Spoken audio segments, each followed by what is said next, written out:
What is up, ladies and gentlemen? Trevor here again from Way of the Swan with another awesome battle report for you. This time coming from Nova Open. This is going to be another tournament coverage report. This game was recorded by the awesome folks at Advanced Maneuvers. They were there at the Nova Open recording games from all of the big events, Iron Gauntlet, Champions, and Masters. So they have a bunch of the raw footage on their YouTube channel if you want to go check that out. I believe it's youtube.com/Taodark, Taodark. So please give them a view if you want to see the raw footage of these games. But they were kind enough to give me the footage for the finals, or the quarterfinals and finals round. Unfortunately, the semifinals I'm not going to be able to show you guys for a couple different reasons. But this is going to be the quarters-finals game. And before we get into that, real quick, a quick announcement. If you guys haven't seen, there's a video about it on my YouTube channel, and there's also a post on my Facebook page and website at facebook.com/wayoftheswan or wayoftheswan.com. I'm doing a free dice giveaway, so I'm giving away 2 sets of 5 dice. They have the Way of the Swan Cygnus on the 6 side. And you can, there's a couple different things you can do to win one of those sets, a set of 4 red dice and 1 blue, or a set of 4 blue dice and 1 red. So please check that out on my Facebook page or my the video on the YouTube channel right here to find out how to win one of those sets. Moving on to the lists here, I'm bringing Haley2 for this particular match. My pair for this tournament was Haley and Striker1. Now, normally I bring Kara Sloan paired with Haley, and Kara can deal with most Cryx answers. She can outshoot even a lot of their dedicated counters, stuff like Witch Coven, and she brings enough True Sight guns. I bring 2 Cyclones with her usually, and that's enough guns that ignore stealth that he can get through really big stealth skews. And Witch Coven unfortunately brings a huge stealth skew. Striker wasn't, he was tuned with 2 units of Storm Lances, and he really wasn't built to fight that sort of list. So I ended up playing Haley. She does bring a little bit of answers to stealth. She has the Gun Mage Captain in there, as well as 2 Gun Mage Riflemen. All of those models can ignore stealth, and potentially with Lightning Generator on the Firefly and getting models close enough just to get within the 5 inches to shoot through stealth. Hopefully I could shoot through all of the massive number of models that are stealth models that my opponent was bringing today. This list is a bit of an odd one. A lot of people sort of look at it sideways when they read my lists initially. I'll just go over real quick the sort of general basis behind it, but it's trying to be a more of an all-round generalist sort of list with a little bit of a skew towards beating multiple heavies. Haley's really good at controlling the positioning of heavies and being able to take them off the take them off the table one by one. And her battle group's really tuned to do that. She's bringing Thorn, who's just an awesome arc node, and he can disrupt enemy warjacks and knock their cortexes out to sort of fight them there, as well as Dynamo and a Stormclad. Dynamo with the Firefly bonus gets a ton of work done, and Haley can really protect him really easily. And then the Stormclad is an excellent melee bullet and also can use his gun to pretty good effect with the Firefly bonus, just getting a POW 16 gunshot in there. A lot of times can finish off a heavy that Dynamo started to work on.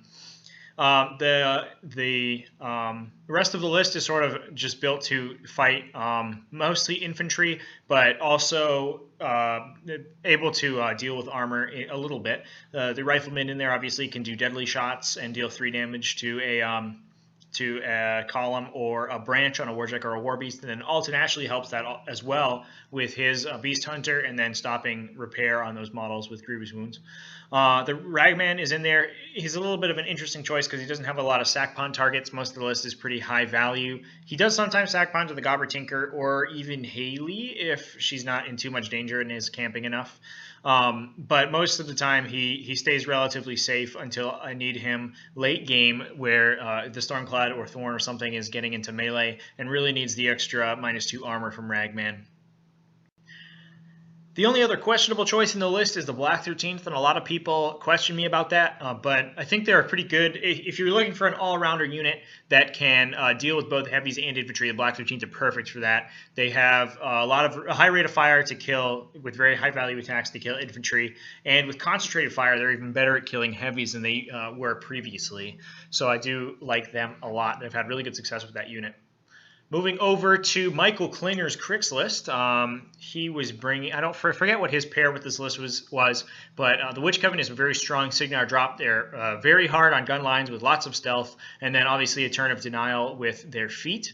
And this list certainly helps that stealth skew quite a bit. There are Blood Witches, which have stealth innately, as well as Raiders, who are very resilient to shooting, and Soul Hunters, which are a great occultation target. Either the Soul Hunters or the Raiders are a great occultation target. Raiders especially, since they have Force Barrier as well, so even AoEs being lobbed at them aren't going to do any damage.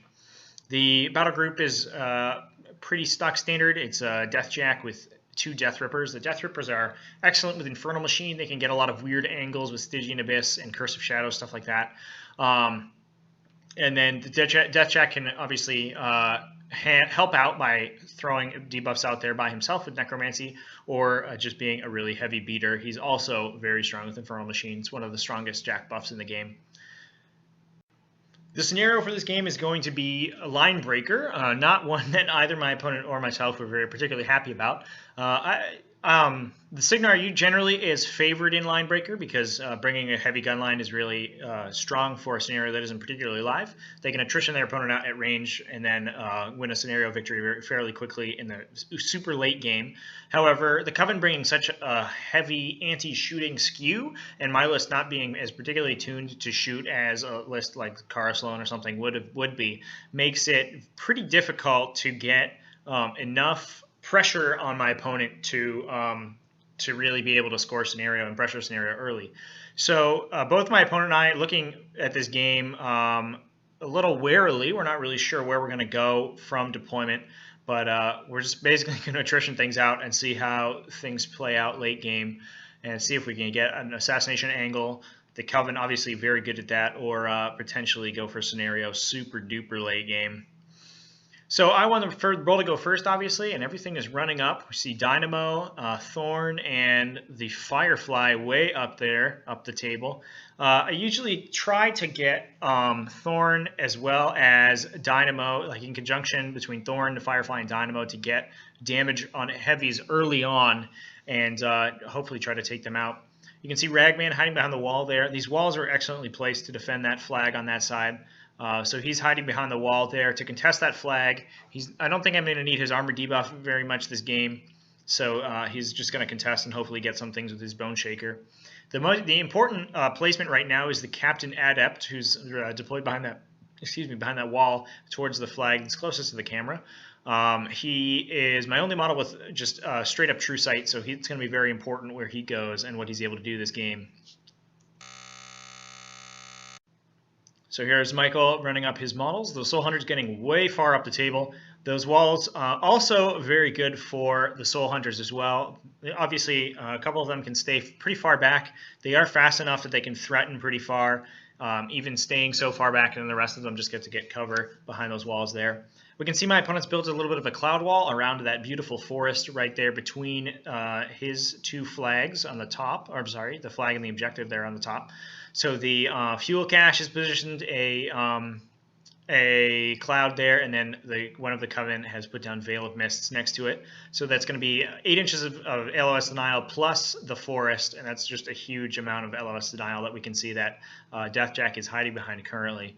So my opponent has chosen, I think, what amounts to a slightly inferior side of the table, but it does give him that forest right next to where his objective is going to be, so he's going to be able to hide his important models behind those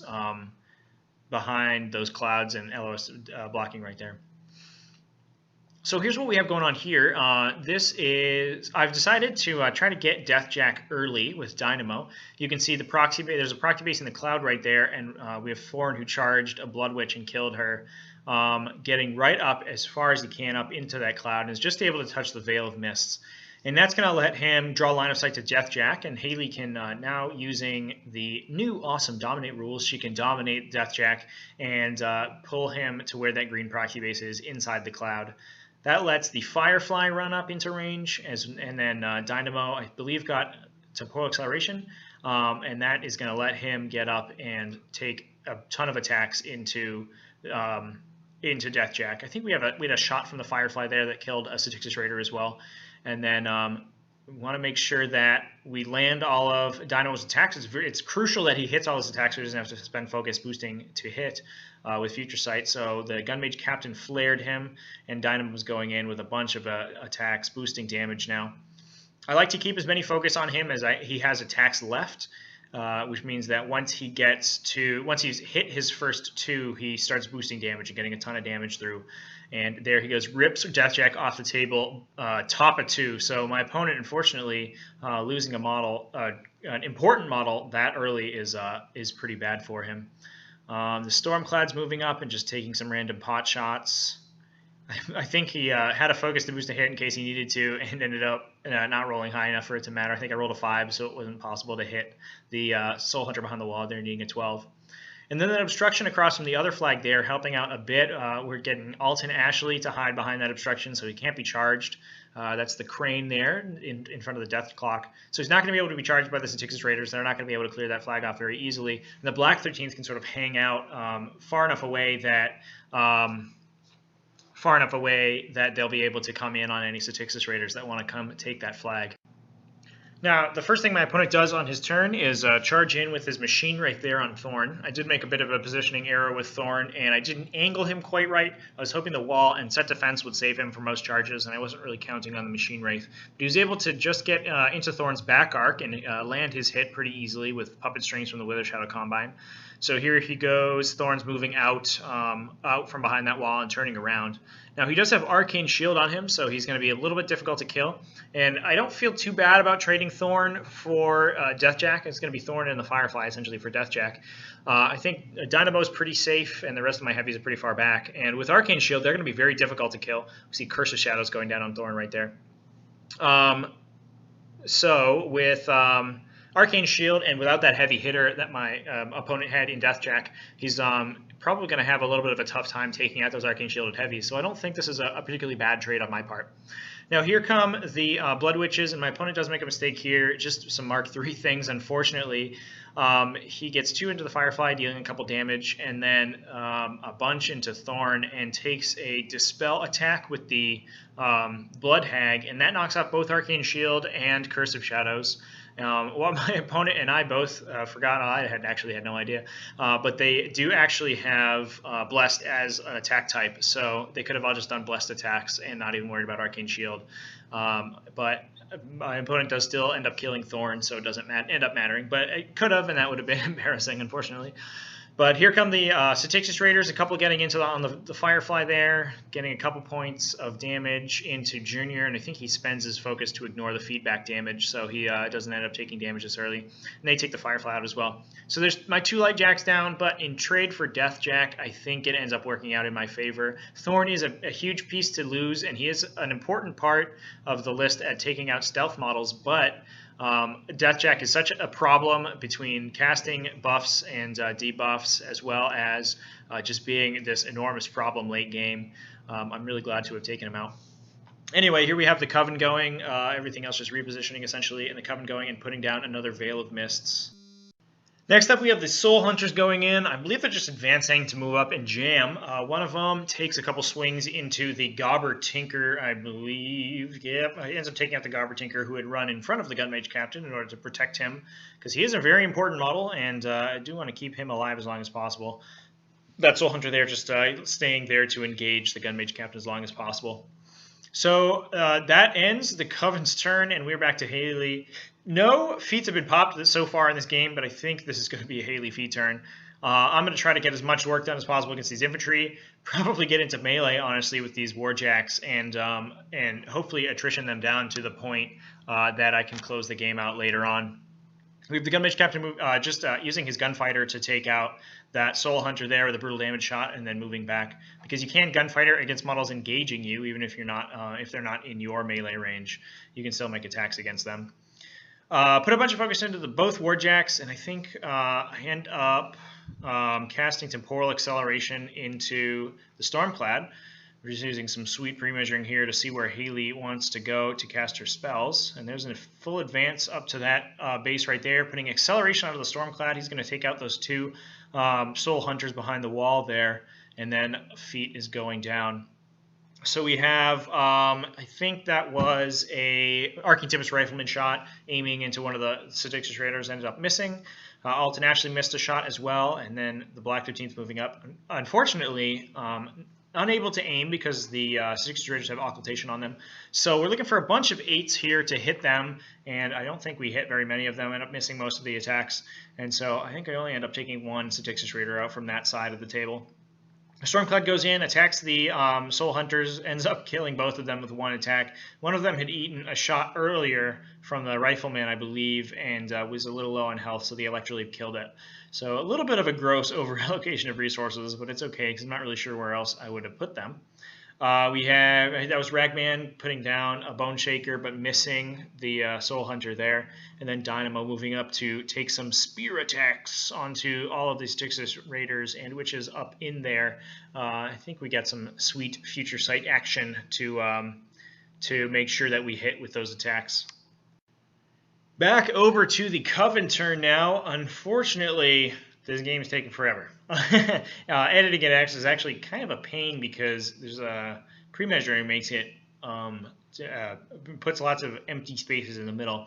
But also, this game's gonna, as you can see already, is gonna end up being a long one because Line Breaker is such a dumb scenario, really, and is impossible with no points scored. We're over halfway through the game right now, and no points have been scored.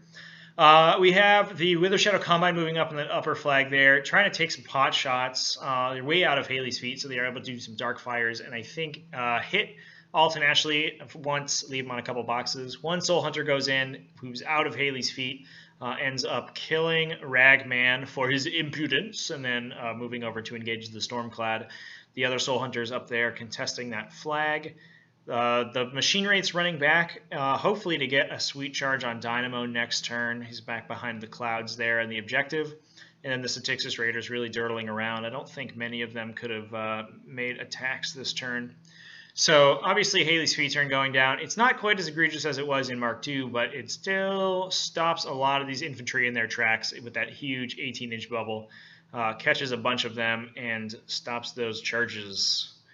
It looks like more Rondels running up to come up the Stormclad, stop it from digging even deeper into the Cryx lines. I think we're seeing a Coven feat here this turn as well, so that's going to stop both of those heavies from getting too much work done this particular turn, especially Dynamo. He's not going to be able to use that gun. Now that he's close enough, he's not going to be able to use that gun to do too much damage. What is important is that I can potentially get the Pistol Wraith with the Gun Mage Captain. We have Haley going first, TKing Dynamo at a melee, and then advancing backwards there. So really, not a lot's going to happen this turn. Obviously, Coven feat is a pretty good answer to Haley's feat. It's going to shut down a lot of those forward models and stop them from doing anything. We have the Stormclad killing off the Soul Hunter there. Soul Trapper, unfortunately, still alive. And then we saw Haley move back, and I think this is the Rifleman taking out a couple models, and we saw a Temporal Acceleration. That's what it was. Temporal Acceleration onto the Gun Mage Captain, and that gave him 2 shots into the Machine Wraith, able to kill him, so he's not going to be an issue for the rest of the game. Dynamo ran away to receive Arcane Shield, so he's far out of threat range now, but the important thing is that to keep those heavies alive so that they can get work done late game, and then the rest of the models over there trying to move backwards in order to escape the Styxis Raiders and the Wither Shadow. Obviously, with Coven's feet up, they weren't going to be able to do much anyway, so they were just moving away to try to preserve their lives. We have the Wither Shadow moving up again, doing puppet strings onto the Styxis Raiders, and then I think a couple more Dark Fires that don't end up doing anything. The Coven, we put one Death Ripper in range of the objective there. The Coven casting Curse of Shadows on it. And we're I think 4 turns into this game, finally going to see a scenario play. The Curse of Shadows is on the objective. The Styxis Raiders are right up there. I think this is a couple Stygian Abysses into it, actually, just on 2 dice because it's a bunker. And here come the Styxis Raiders, 1 getting in on Alton Ashley, the Captain up there, or the Sea Witch up there in the front, 3 getting onto the objective with Curse of Shadows, so they go up to effectively power 13, and those 3 are able to take it out. So finally, about 4 turns into the game, we have our first scenario point scored, and it has been a long time coming, let me tell you. So it is currently 1-0, but with the Black 13th and Alton Ashley over there, it looks like the Styx Raiders are in range to start getting stabbed to death by Cygnar models. And I hope potentially it's time for, or potentially it's time for those guys to die, and then for the Cryx team to lose steam over on that side there. So I don't know if they're going to be able to score past this. So we saw a snipe or aim shot from one of the riflemen, killed off one of the Styx Raiders in the center there that had killed the objective. We put focus onto the Stormclad, and I think it's just going to end up running forward. So that was a shot from the Gunmage Captain. I think a lucky shot killed the Soul Trapper there. And then the Stormclad, I believe, is just going to run up behind that wall. Obviously, most of the threats in that area have been taken out. The Stormclad's not really doing much, so he's going to start pressuring that flag closest to the camera there. There's a Death Ripper, as you can see in the little ruins there. I believe we called all those ruins a linear obstacle. So it's not actual rubble or anything. And the Dynamo moves up, kills the rest of the Styx Raiders. So a bunch of the Styx Raiders are dead, most of them actually. And really the biggest threat threatening my far flag over there is the Wither Shadow Combine. They do have stealth, so they're going to be tough to kill. But we'll see how the Black 13th can hold out against them. And then we have the Stormclad moving over there, moving up to that closer flag. There's Death Ripper and the Soul Hunter in range to contest. And hopefully he can take both of those out. This is the last Styx Raider going in. I believe one of the Black 13th died. I think it was Lynch or WotS. It was one of the ones with one gun. And then the Wither Shadow Combine moving up to take a couple Darkfire shots, but not really anything happening out of there. So this flag staying contested over the far flag, far over there, but the rest of the Witch Coven's models moving over to threaten that flag. We can see the Death Ripper moving over there, so he's going to be able to get spells next turn, and then the rest of the army sort of shifting that way. The Death Ripper's moving away so that he's moving away from the wall, and he's going to be out of range for the Stormclad to be able to get melee range on him. So what my opponent's really worried about is the Stormclad moving in and just taking that big POW 19 with Future Sight attack and trying to kill off the Death Ripper there. So hopefully the Death Ripper can hold out and contest that flag. There's the Soul Hunter there outside of 4 inches for Electroleaps, so he's going to be safe. And hopefully that Death Ripper can just hold that flag against the Stormclad for one more turn so my opponent can continue to pressure that side. So here we have Haley moving up. She put all of her focus and Temporal Acceleration on the Stormclad. The Stormclad's going all in to get this Death Ripper.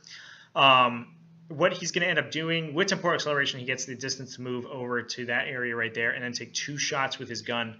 Now, the big thing he needs here is he only has 3 focus to use to boost. He needs to hit one of the 8s naturally so he can boost both damage rolls. And on exactly average dice, he kills the Death Ripper and ends up getting it. So 2 shots from the Stormclad's gun, getting around that wall, just getting laterally enough to get around the wall, ends up killing the Death Ripper. The Black 13 are close enough to start killing. I think that's Ryan killed off one of the Wither Shadow Combine members. And then Dynamo is running over to contest that flag to stop the scenario bleed on that side. So Dynamo with Arcane Shields all the way over there. I think that was the Gunmage Captain again, taking some shots at the Death Ripper.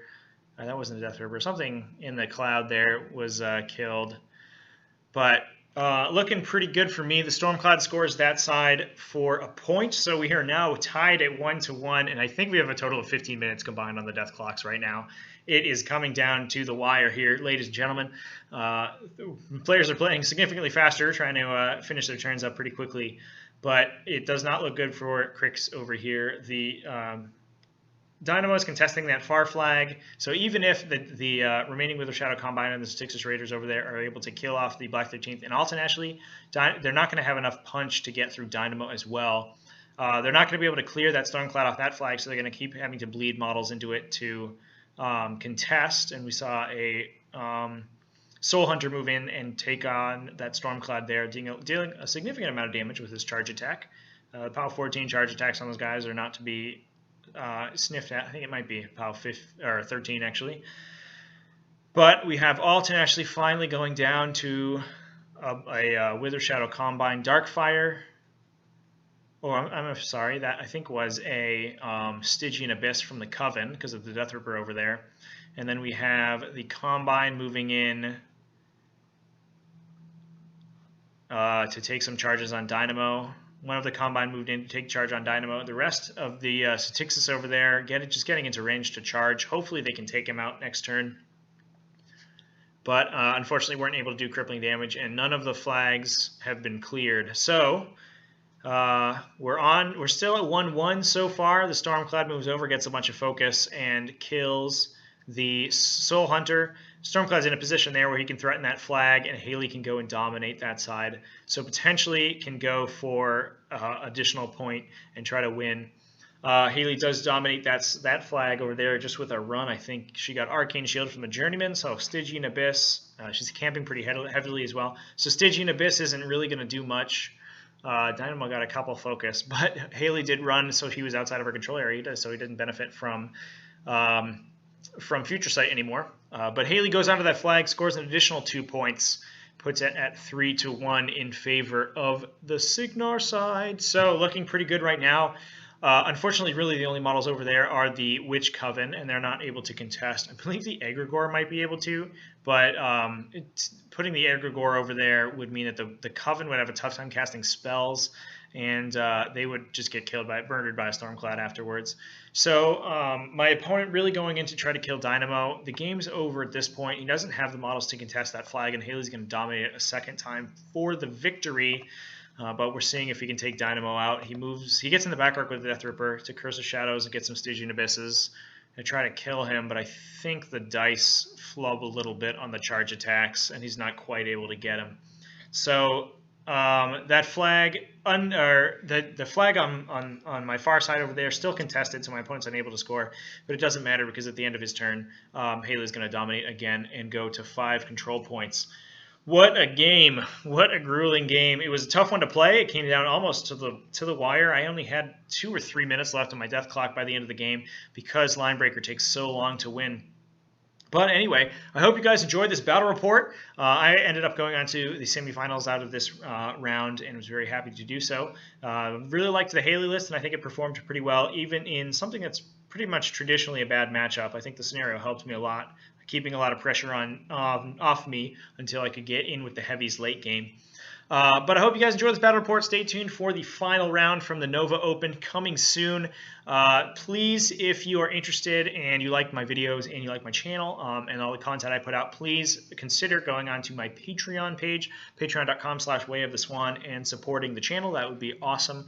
And remember the Sweet Dice giveaway. So check that out on wayoftheswan.com if you want some more deets. Keep it classy, folks.